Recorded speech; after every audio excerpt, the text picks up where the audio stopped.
Hey guys, you're listening to the Energy of the Untamed Heart podcast, where we talk about uncaging your divinely gifted wild heart to be as free and expansive as you were born to be. My goal is to use our stories, guest interviews, and your questions to tease out what has been keeping your wild heart under wraps. I'm your host, Mielle Fox, and together we will shatter the myths of our old stories to set our wild heart free. So thanks for choosing you and showing up today. My guest this afternoon is Holly, I want to get this right, Holly R Hughes, because she says there's a few extra Holly Hugheses in Hughesland, and some of them definitely don't represent what she chooses to represent. So let me introduce her as Holly R Hughes, and then we'll go and dig right into it. So Miss Holly R Hughes is a TEDx speaker. She's an award-winning author. She's an intuitive healer.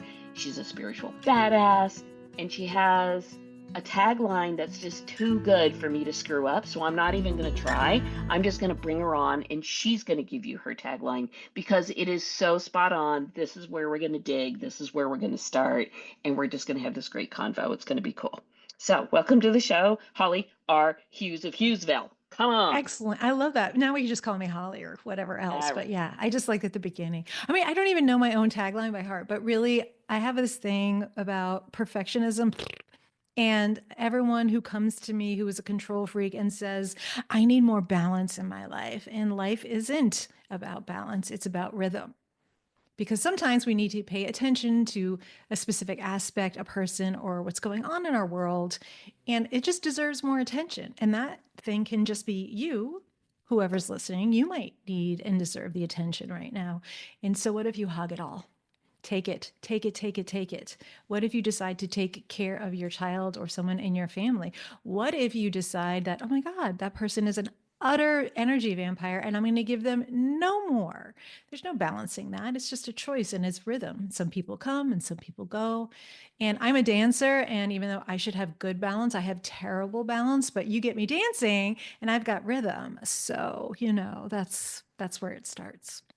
I love it. I love it. And it's so true what you say about balance and rhythm because like all of us folks who are into the energy thing, I believe that everything is connected through energy, and energy moves through different phases up, down, left, right, all around, all the things, not necessarily in a 50-50 balance, but certainly in a waveform that has a rhythm to it, whether that's think about like your heartbeat, whether that's like a tachycardia, fast up and down rhythm, or a slow heartbeat that's a slow, wavy kind of rhythm, or God forbid you have no rhythm, then you're kind of like a flatliner. But my point is, everything around us, if we look at it, has a rhythm. What do our seasons have a rhythm to them? They're not 50-50, especially if you live where I live. For anyone who knows me on this podcast, I live in northern Vermont, and we don't even have four seasons. We've got like five and a half, sometimes six if we're lucky. So it's a rhythm. It's not an equal, will it be this amount and that amount? And so I think your statement about it's not really about balance, it's more about rhythm. It's more about accepting that the pendulum's going to swing heavy one way and then heavy the other way. And slowly it will create a path of movement that will allow it to ground and center at some point. Mm-hmm. And I really feel like our little journey here on Earth is a lot like that. Oh yeah, I think for sure. I think like I did the math the other day. I was like, this has been a fantastically bizarre year, and I've had some bizarre things happen in my life. It's like, oh, it's a Saturn return year again for me. No wonder I want to blow everything up. I'm a really big believer. If it is not working, let it like change it. Just try something new. The worst thing that happens is it doesn't work. But if it's not working now, oh well. That also doesn't mean I want anyone who's listening to pay attention. There's a difference between making a conscious choice and doing the effort, because I'm not a big believer of I can sit on the sofa and if it's meant to be and I do nothing, it will be. I can't with that, because I've met people who quote that at me and I'm like, we're not the same people. I'm here to be human. I could tap into all these amazing, beautiful things. I'm so glad I'm having this conversation today because I was like hungry for more spiritual people. So thank you I'm so glad it's happening today. But life requires work, growth and change. You have to feel it to heal it. That's one of my quotes, my favorite quote for all the women out there. is really that, or anyone who likes to wear a bra, I suppose, life's too short to be in uncomfortable relationships or wear uncomfortable bras. Like, just don't Truth. do either. Don't do either. Truth. Yeah, there's a lot to be said for that. It's so true. So I think there's lots of things that it in what you're saying that we can definitely like kind of drag a little more out of this, which is how many of us stay in things longer than we should, be the uncomfortable clothing or relationships for different reasons that we don't want to own, that we don't want to really face for whatever the reason may be, because we're afraid of judgment, because we're afraid of what will happen if, because the comfort zone, although it might be ugly and not really comfortable, is still a comfort zone if you want to think about it that way. And you sit on the couch and wait for the universe to drop crap in your lap. I mean, hello, you know, sorry, you got to do some of the work. And why? Because you're a soul in a human vessel having a human experience on human earth. So you're not going to be able to do nothing. There's going to be some expression of experience here. That's what you came here for. So, Free will, that's the baby, free spiritual side will. of me. Free Yeah. will, right? You have the opportunity. So here's the, to be fair, okay, let's say you're the couch potato. Fine, that's your free will and choice. You want to be a potato, good. Be a potato. That's all great. But you're only going to get what you're going to get if that's where you decide to place your energies. Should you decide to follow that dream and that vision that you have, I kind of doubt it's going to show up by just sitting your butt in the recliner and, watching Netflix. I don't really think so, but, you I know. know, Yeah, it's I, so I funny because I it, could feel it someone could. arguing while they're listening. I feel the future I know, person right? argue. They're like, but I could scroll and I get in touch with everything. I'm like, really, right now, everything most everything online is low vibrational. I find it very reptilian energy. It's all rage. But people forget that as adult humans, yes, you have a right to your opinion and your feelings. You don't have a right to inflict them on everyone else because it's called a conversation. Don't write people off because you think they think X and you don't like X. Like that is a petulant 2 year old's tantrum. Every time I see people like, I'm going to cut this person out because I just don't like that they think that. Well, why do they think that? What happened in their life that made them so afraid? Or like, I don't know. I don't know, but I think that I would like to do the call to action that you have a little empathy, a little gravitas towards people, and just don't believe everything they're selling because some of the people I work with are pretty big online and they are not who they are online at all. I think that's a really valid and true statement. I think the difficulty with a lot of social media, by virtue of why are people on there, they're on there for either external validation of who they believe they are, or external validation of the persona that the external validators have wanted them to be. So now Yeah. they develop this whatever you want to call it, a persona, a facade, an image, this and that. Not to be confused with this is my branding for my service product or otherwise, Right. but yes, I think many of us come through life, and here's the truth. I think we come through life from childhood through adolescence, young adult, and right on through. And I'm in my 60s, still learning, getting it, not too old to learn. But I think to survive, we have developed a variety of personas through our lifetime. And as we learn that we can actually unravel and put our old stories on the curbside and move forward, that's when those personas or those facades or those, I don't know what else you want to call them, avatars, I guess, Yeah. of who we think we need to be. That's how those can slowly kind of unravel so that the real who we are at our core, in our heart, in our soul, as our higher self came here to be, is able to express genuinely, truly, like as we're meant to be. Yeah, be But curious. People are just not curious anymore. They're right. yes, I there's a don't. huge difference between Mm. curious and right. There is. You can be curious. Yes. I know what it's like, well, to be a little odd one out. Like as an Aquarian, it's like how I feel my whole life. But really, I do put myself in situations where I am the only one. I am the only one who looks like me. I am the only one with my background, and I will go places And most of the time, it's just fascinating to be able to observe and listen without getting all my own, because I got my stuff. I got my own stuff. But it's okay to listen and see who I feel safe with and who I don't, and what is an act and what isn't, and just take time to assess, because the world is teaching us that you have 3 seconds to assess, which is absurd. Back in the day, back in the early 90s, okay, rewind time, when I was in college, right in the 80s and 90s, I studied journalism. I really wanted to do that. I wanted to produce news. I really wanted to produce Andy Rooney stories, which I realize is personal essays, which I've now won awards for. So I guess I did what I meant to. But for me, back in the day, you needed 3 sources for something and 3 sources on the other side of the argument. And you had to interview all those people, have all those sources, and come to some sort of conclusion while still providing both sources.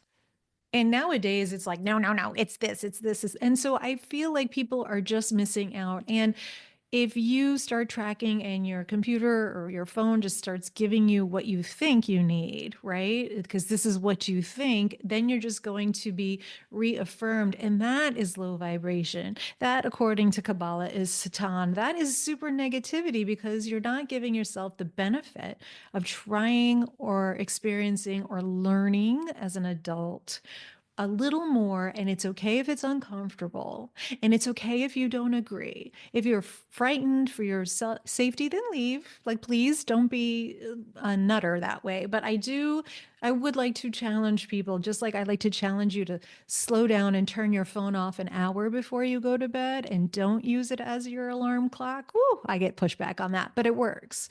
I'm just kind of curious, in this world, if you gave yourself the opportunity to see and hear and be more, what would your perceptions then be of the world and yourself? And if it starts to raise, isn't that good?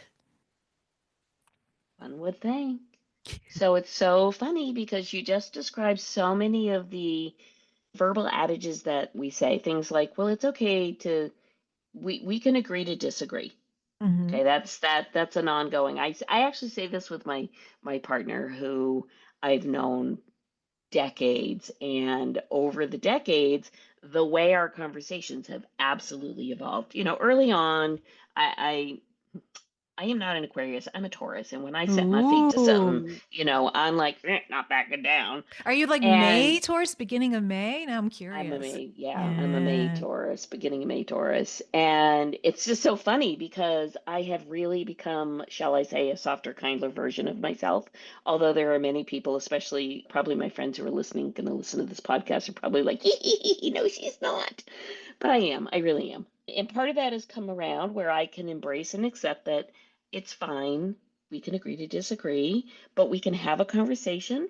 We can each share our viewpoint, and it doesn't mean that one is right and one is wrong. And what this reminds me of, the reason I say this, what this reminds me of is my understanding or my version of what I believe of our human mind and our heart and our higher self. In that, I feel if we can be that observer, so if you're having a conversation and we can agree to disagree, okay? You're sort of being that observer where here's your points, here's my points, let's have a conversation about it, and we don't have an attachment or a judgment to the thing. It's just we're saying our pieces, and there you go.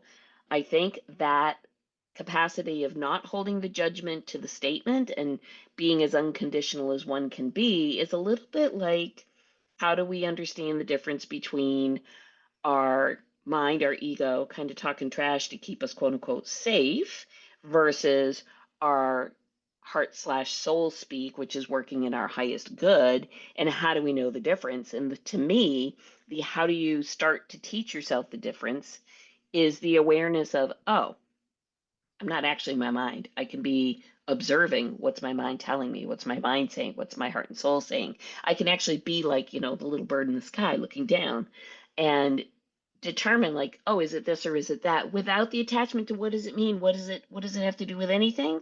So then the free will and choice piece can step in. Yeah, and a lot And of people to take I love time that. with that. I love what you said because, but I think it's very hard to do in the moment, right? We're not Buddha, Hmm.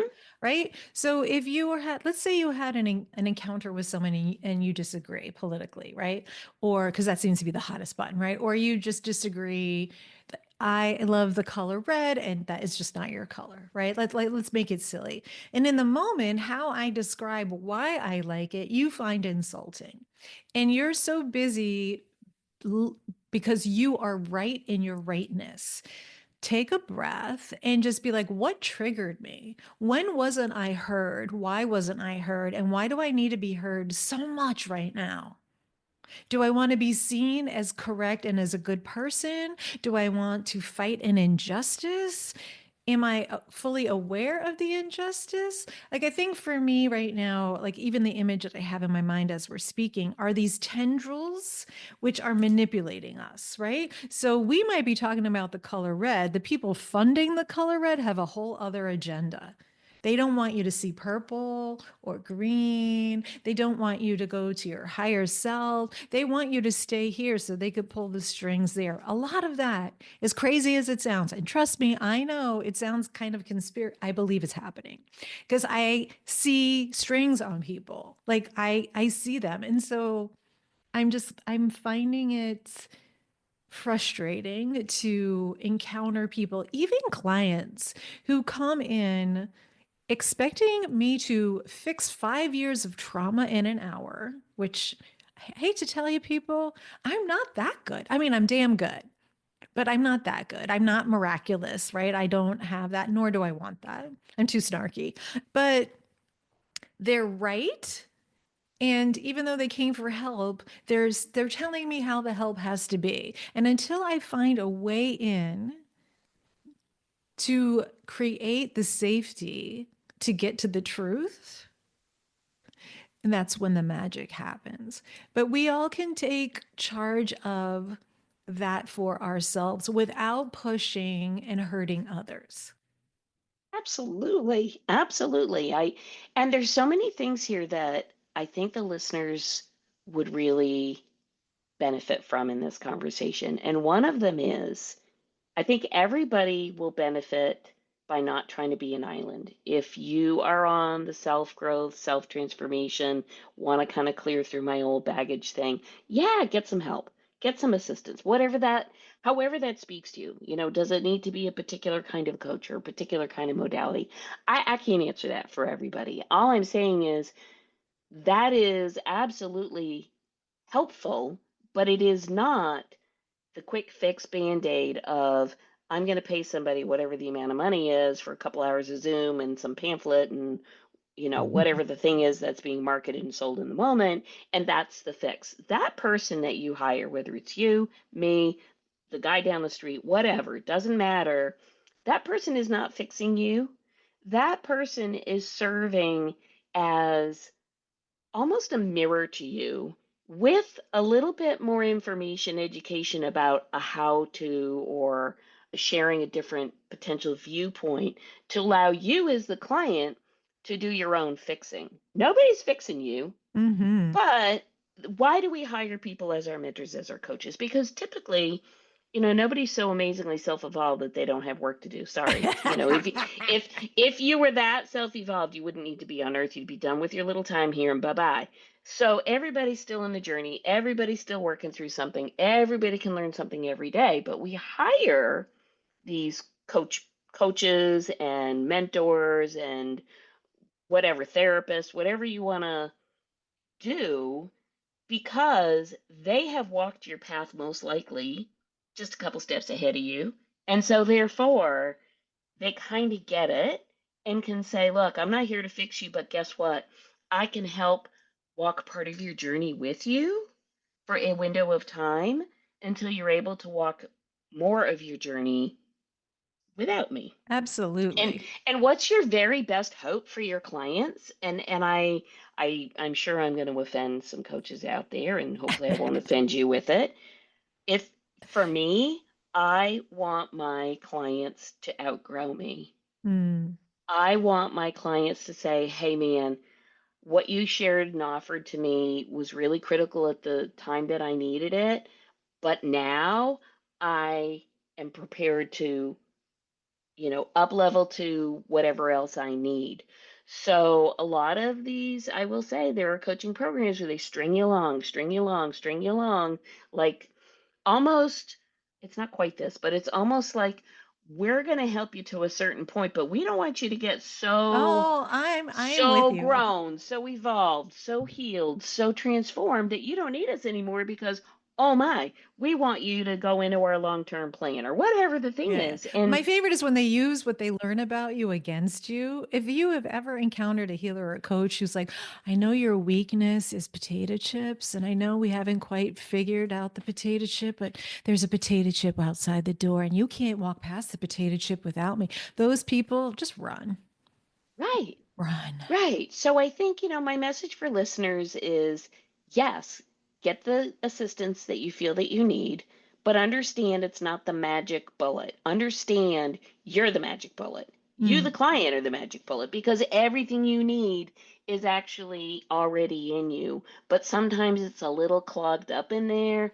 It needs a little bit of help to come through. And so that's why I really love how you've described a lot of what you do on your website and in your book and in your program.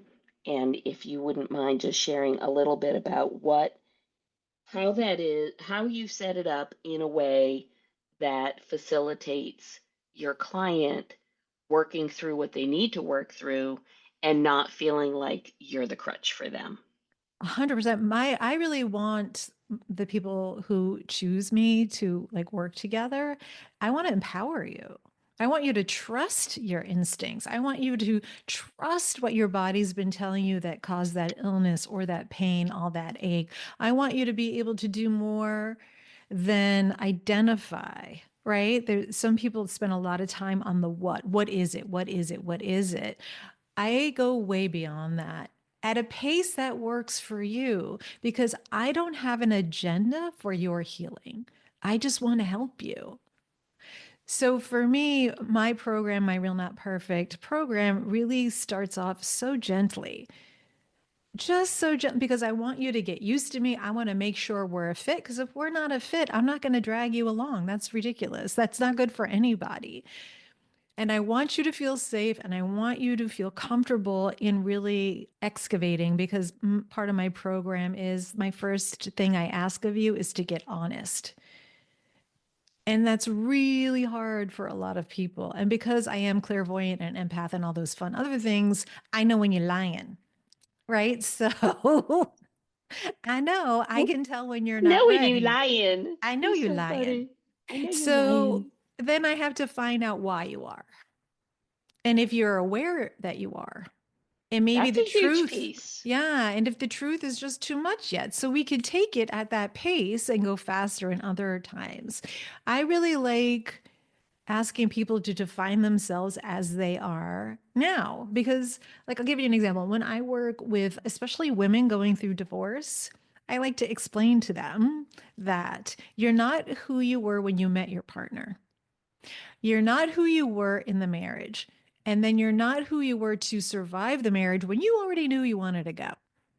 And who you are and who you need to be during the process of divorce, it's like a whole other service I provide just through the process, the legal part, where I want to help you be prepared to walk either into court or manage your lawyer. Don't clog up your lawyer's like big $0 things. Like, let's work out something that will support you so you could be focused. And then, my favorite time with all my clients is the year of crazy after a divorce. Don't fight it. Just know it. You're gonna go crazy. Please don't marry the rebound. Just please don't. Almost everyone has an affair with their trainer or someone like that. And it's awesome because it's part of reclaiming who you are. And then you can really define. And you might be like, oh my God, Holly, that's way too much time. I think you're worth it. Like, I just think you're worth that. Like, I don't know how long you were in this marriage for or Right. whatever. So you can be in the crap marriage for what, 5 to 25 to Yes. 35 years, but yet spending a year after you've decided to prioritize yourself and take care of yourself, so you maybe do some things that you never would have done 25 years Mm. earlier, and that's too long. I mean, my programs go in 3 month clips, by the way. It's just so like wherever you're at, right? If that's too much, if you need more, I would rather do that. I am not asking a big buy in for a year. You must come here. No, I'm not going to do that. But it is very true. And those who don't get triggered, I have a segment of my program where we go into family dynamics. Oh, I had some interesting reactions. My favorite one was someone literally screamed at me, "I have worked through this." I was like, "Okay, excellent. I guess we have. I guess you have. Yes, that is true." Okay, next. Like because Next. I don't need to be the recipient of your rage, right? Like I'll hold space for you, but if you're going there with me, that won't be a fit for me either.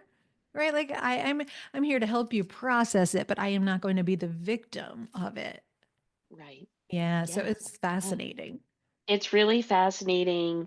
So what I really see a lot for the folks that just are struggling to let go is it's almost like they have this little, oh, I don't know, it kind of makes me giggle when I think about it. It's sort of like they're being possessed for a Mm. little window. But that, I mean, I don't mean it that way, like possessed, but what I mean is I actually almost see like they have a little person inside them that's doing the yelling like, I already told you I processed this. Yeah, it's And like what is Daffy that? Duck and the Pearl. Might, no, might, I can't hear it like Right. that. Yeah. I mean, basically, it's that ego piece of your mind that's saying, I'm going to work extra hard to make sure that I convince you there's just you absolutely don't want to go down that road, because what happens when you finally get back home to your heart? What happens when you finally walk back home to the truth of who you really are? Your ego's like on a back burner, taken on the side chair or gone, one or the other. But our goal isn't let's not kill the ego. I don't think that's really it. I think it's a healthy respect of the ego to say, thank God you were there when I was younger, because that's the whole purpose of being a human. It keeps you alive. That's the design. The problem where the design becomes the design flaw is when you hold on to what you needed at a particular point in your life, Mm. typically as a child, and you're still holding it through your bad marriage. Why? Because you're choosing all the things that just are mirrors of where you were when you were a kid, basically, only shoved into an adult package, and you didn't deal with them then, so you haven't dealt with them now. And then when you finally do, your ego's like, oh my God, don't let go, don't let go, don't let go. And there's this huge battle going on. And Also, do you find this with your yeah, clients too? If they don't handle what's going on in their private life, they'll mirror that dynamic, that feeling of less than, that pain point at work. They will create the absolutely. same relationship in their office. Yes, yes, absolutely. People like to believe that what they do for their career, their job, their business is different than who they are in their being. And I kind of chuckle a little because I'm like, yeah, no, they're one and the same. Like how you show up for yourself is how you show up for everything. How you show up to your friends, how you show up to your work, how you show up to your spouse or partner, like all of that. Mm. And the other piece, and I mean, I'm very much respectful for people who stay in long-term relationships or long-term marriages if they're happy. Great, wonderful, love it. But the people who hang in there when it's really long been time to say, listen, I've changed, you've changed, and we're just in different directions. Ciao, ciao. It amazes me. I say this very clearly and transparently. My parents stayed together way the frick longer than they ever should have. Mm. They had their own set of things, whatever, don't need to go there. But what I think is interesting, so I have never married. I've been in a long-term relationship with my partner for decades. I'm going to say within the relationship, not that he would know this, but within the relationship, because I have made a lot of changes to my being, I kind of say to myself, wow, it's like we've been, married and divorced like 5 times in this relationship already. Like literally. I don't mean it like on a piece of paper, Mhm. but as I have sort of morphed and continued to evolve and realize, like, wow, that's not working so good. Let me try it this way. The relationship subtly has made a shift and change. And if I take this, let's say this moment in time and compare it to 20 years ago, Well, clearly, me 20 years ago is not the me now, Mm. and how the relationship worked then is not how it works now. So I would offer to the listeners, and I I say this kindly with love in my heart. If you feel like, hey, I'm going to stick out my relationship no matter what, or whatever the thing is, perhaps within yourself, as you're making those changes for yourself to better yourself, recognize that you're actually potentiating a little mini emotional divorce within your relationship, which isn't a bad thing. It isn't a bad thing because if the other party is willing to kind of meet you there, then that means you're both growing, you're both changing, you're both transforming, and it's going to go one of two ways. It's either It going go, to be like, yeah. wow, this is good, or, oh, this is clearly a discord. Yeah, this There's, is my and then you know. thing. I think this is my favorite thing. I know a relationship expert who's never been married. I was like, you can't say you're a relationship expert. You've never been in a long relationship. So that amuses me to no end. I have been with my man Candy. It's what I call my husband. I've been, I think, 22, 3. I don't know. We kind of lost count. Our joke is we lived in LA for the first 7 years of our marriage, and we count those in dog years because Right? the minute he got a ring on his finger, like all the women were hitting on him. I was like, yeah, no. So I have a thing about this. It's about like being, it's about my keyword again, which is honesty. I am definitely not who I was when he met me like 20 years ago. And I don't wouldn't want to be. Not that that version of me wasn't bad, but like she girlfriend was in her 30s, right? Like, more power to you. And I was just individuating. I had a starter marriage and I was confronting all of those people pleasing things that I was epic at. I was so good. I'm so good.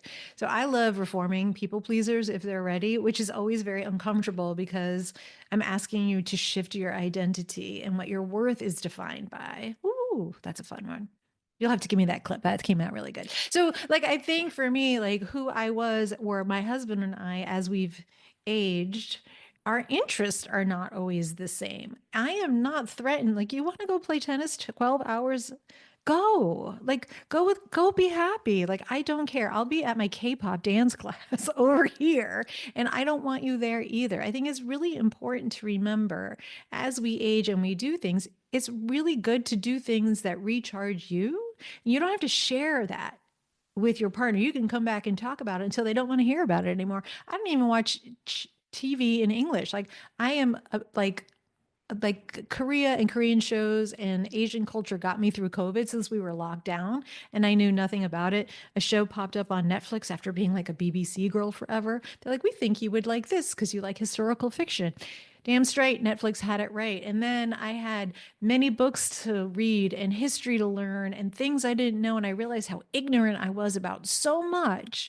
So I wasn't alone. And I am an expressive introvert. So I can, if I tell you I can read for hours and like go into a deep dive in research and be really happy, it is true. I love it. And then if you catch me and you ask me anything about it, just, that's my warning label. We'll talk about Korea because I just find it super cool. I'm actually going again alone. I'm leaving my family behind. It's a solo trip because it's something that refuels me and they love me enough to be like, yes, you should do that. That makes sense. So I would like to offer that as we grow and change in relationships, what we like changes. I am still a city person and my husband just wants to live where he can't see people.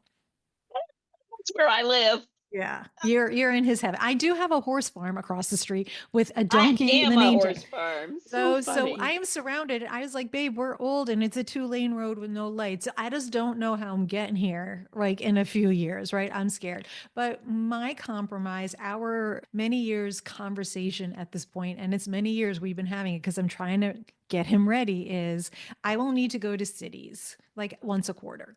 And I will need to do all the museums and all the curious things and be around something that I'm not around because I need that to feel good. And then I'll come back.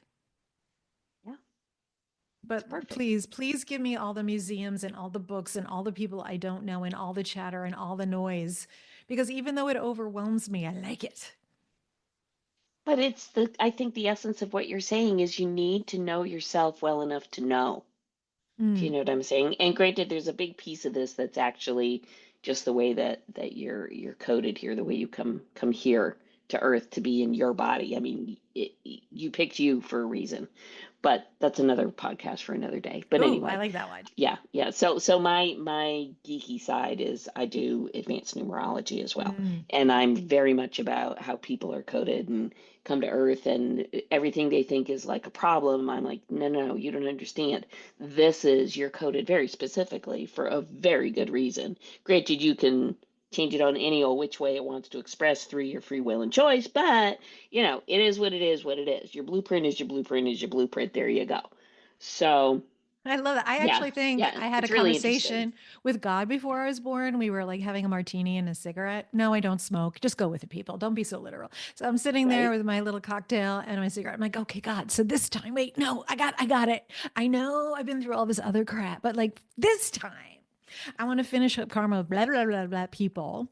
Yeah, so I want to be an Aquarium with a Cancer rising. Oh yeah, because that's just fucked up. And then I want an alcoholic parent. I want to lose my home. Oh wait, before I lose my home, I need to get essayed at 15 and lose my virginity. That sounds good. And then I need to lose my home after we move and you rebuild your dream home at 17 to house fire and have to move like 7 times in 2 years. And then I want to lose my home again in an earthquake because that sounds like fun. I want to keep secrets because I think I can handle it all and I don't think anyone else can handle it. And I'll be a people pleaser that I'll have a really verbally and mentally abusive starter husband because that's so much fun. Oh, wait. And then when I get a little older and I do pick the right person, I just want miscarriage. You just give me 3 of those fuckers. Just line that shit up. Okay. And then let my body mess me up by doing X, Y, and Z. Oh my God, I've only gotten to 47. Okay, wait. Okay, I got halfway to go. Like, I can't imagine what I picked for Act Two. Like, that's what I keep saying. Because, like, I had some wicked ass sense of humor because, like, really, you're supposed to be at your last time as a Pisces, right? Like, I think I'm trying to, like, jump the line. I think I'm trying to jump the line. So, yeah, I find it, like, fascinating. I find it utterly and completely fascinating. It is because at the end of the day, what are we doing here? We're here for the experience of the human experience. Your soul showed up to give lessons and gain lessons, to experience the 3D, to go on the treasure hunt. Now, your treasure hunt will look different depending on what your choices are. It might be a really good one, or it might be riddled with fires, earthquakes, bad marriages, Mm, narcissistic people, alcoholic parents. Why? Because that is the only way that it was going to pan out for you to learn the lesson you were supposed to be learning. Why? So that now, past 47, you can take all of that and flip the coin and mirror the what's possible for your clients, for mm, yourself, for your family. If I gave you my martini version, it's scary. It's scary. And here I am in my 60s, and I'm the happiest I've ever been. It's not that I don't have a long ways to go, but I've let a lot of shit go. I've mm. let a lot of, instead of like, oh, this messed me up, oh, this was a problem, I've now looked at it and said, huh, I wonder what that lesson was supposed to be in that little event. And lo and behold, for every poopy, rotten, lousy thing that goes on, there's a sparkle, a silver lining, the diamond, whatever you want to call it. I don't care what you call it. The piece of chocolate, the tequila, whatever. It doesn't matter. There's something glorious that comes out of like even the very worst of the worst of the worst of the worst. It just does. Should you choose to look for it? Yeah. When people say, where's the beauty? And my answer is like, the beauty's where you choose to look for it. Right? There are some people who will look out, like I'm looking out my window right now. I live in northern Vermont. We aren't going to have anything really, really green for like, I don't know, another 4 to 6 weeks, maybe if we're lucky. The rest of the world has flowers and plants and everything. We Yeah, don't. we're full pollen season in the South. Yeah, Full we pollen. don't. But the trees are bare and the grass is brown and there's little plops of snow here and there. And I look out and I'm like, Oh my God, I'm so grateful. This is so beautiful. It is so beautiful. Why? Because I choose to see the beauty. I choose to see the new little baby buds starting out on these bald trees. I choose to see that I can actually see the birds on the branches because there's no leaves on the trees. I choose to, just see. I don't know. I mean, to me, I'm just like, wow, this is amazing. Look how phenomenal nature has put this beautiful picture together for me. So you'll have the person who looks at the sunset in the country and says, oh my God, it's gorgeous. And then you have the city girl who looks at it and says, oh, this is hideous. Where are the lights? Where are the street lights? And of course, those of us who live in the country were like, well, just look up. There's about 10 billion of them. Hello, Yeah, right? I'm a little bit of a like I can appreciate the country. It's just I also Yeah, need conversation. Again, like right at the beginning I said I'm so yes, glad to have this conversation. I yes. really I like I like meeting people and finding out about them. Yes, that's why I do this podcast. It's a ton of work, but there's several things, several huge reasons I do it. One, I feel that every story someone shares with me is another opportunity for a listener to see, oh my God, I'm not alone. There's other people who go through the same thing. I'm seen, I'm heard. Okay. I think that's really key. I think that in every story one of my guests chooses to share, they're going to say something, some phrase, some sentence, some thought. I don't know what they're going to share, but it's going to impact somebody in some way that could literally change a life. And it's got nothing to do with me. Nothing to do with me, but if I can be the conduit that brings that little piece forward, well, hallelujah, isn't that wonderful? Woohoo. The other thing is, I find life to be absolutely hilarious. Even in the worst of times, I kind of get a chuckle about almost everything. Even as bad as things can be, I'm like, well, I can choose to be pissed off about it, or I can choose to find something kind of chuckly about it. And that's how I roll through the world. That just happens to be me. But is it yeah, it's work. I mean, of course it's work, but it is the rhythm of it. Just as we started this podcast with, Mm. it's not balance, it's rhythm. And this is part of my rhythm. I thankfully was gifted with the gift of gab, and I will talk about almost anything to anybody. And not because I love the sound of my own voice, but because for whatever reason, through the conversation, there is a message that's coming through for somebody that this is the way they need to receive it. Yeah. Universe has gratefully said, I'm going to put Holly R Hughes, not to be confused with all the other Holly Hugheses in Hughesland, this Holly Hughes, Holly R Hughes, right in front of you at this moment because she's going to drop some kind of a bomb of information that somebody is going to need and want. Or So maybe where just a else little can they get hope. more bombs? Right. Maybe it's Yeah. just hope. Little Maybe it's hope. possibility. Maybe it's I don't Although know. hope is I don't tricky. know. Hope can mess you up, but good. I hope it'll get better. No, I don't mean like that. I just think more of a belief in yourself that there's more than you might have known or could have imagined.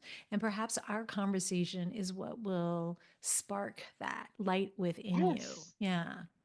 Yeah. So, one of my little, I don't want to call it a tagline, but one of the things I say when people say, so, what do you, why do you do it? Or what's your viewership? I'm like, first of all, don't put me in the comparison box with, are Mm. you an influencer? I'm sorry. No, I'm just some chick in Northern Vermont with a mission to try to help people in my own little way. I'm a little dinky pebble in the pond. I get it, but I'm I'm judging in you. my own, I'm judging you. whatever.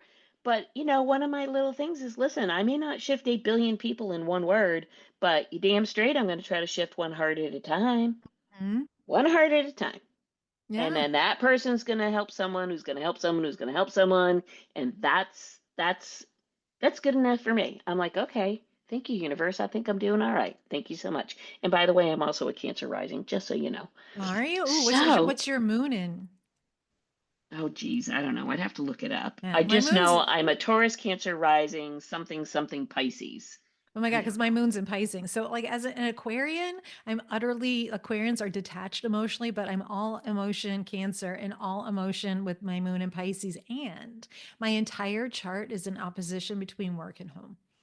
There except you go. for my Mars is in Scorpio, my fourth house, which is sex, death, and rock and roll. And every astrologer who ever looks at my thing, they look at me, they're like, "Oh, this is Holly, blah blah blah blah," and they look down, and then their eyes shift. They're like, I was like, yeah, okay, I'm not 20 anymore. Like you can, like, I've evolved past Right? that little box. Okay, just Right? whatever. I made it past the box. I made a don't, and besides, don't put me in a box. I smash it and dance on top. I take that very seriously. I don't like being limited. I don't like being told that this is why I have problems with marketing, honestly. Like, because everyone's like, well, this is how you have to present yourself. I'm like, is it though?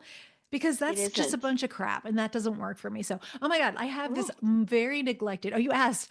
I'm on Instagram. Come find me on Instagram. And if you tell me you heard me here and send me a message, I'll send you something fun and free. Just do it and just let it be a surprise.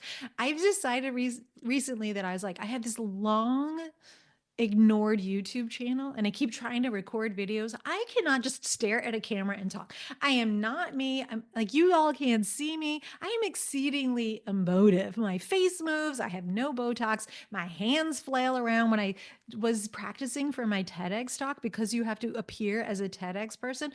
My coach made me talk with my hands in my back pocket to like, and then try to help me only move my hands at a certain time. But I would rather have conversations with people. Like, if you want to have a conversation with me, if you do right now, like on my, just let me know. Like, I love the connection, and it goes back to what we were saying before. I think that people have forgotten to connect, and let's just yes. connect. I love this Yes. conversation. You're really making my day, probably my week. Well, It's- fabulous. Good. I'm happy. That's great. Yeah. So I'm going to drop all your stuff in the show notes. Excellent. And if I'll just type it all up, you're going to send it to me, and people are going to reach out and get a little dose of Holly R Hughes and the magic that she offers. And yes, I love it. I appreciate the time, and you're just a joy. You're an Thank absolute you. joy to talk with. I'm sure your clients absolutely adore you because who couldn't?